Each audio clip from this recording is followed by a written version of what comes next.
Komandan Blackton atau Danton, kelompok kriminal bersenjata KKB, tewas dalam kontak senjata dengan aparat keamanan TNI Polri. Kontak tembak terjadi di hutan Mile 53 area PT Freeport, Indonesia Mimika, Papua.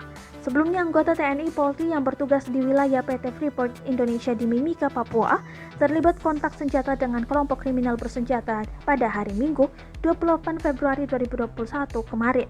Kontak tembak dengan 6 anggota KKB itu pun tak terelakkan hingga keenamnya melarikan diri ke dalam hutan.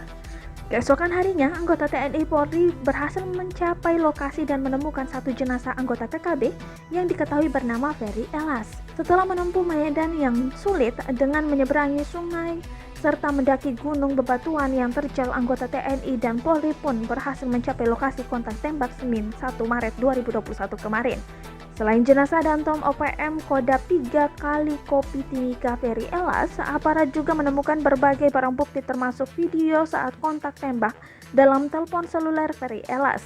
Ferry juga diketahui masuk daftar pencarian orang Polres Mimika. Ia terlibat dalam berbagai kasus penembakan yang terjadi antara tahun 2017 dan 2020.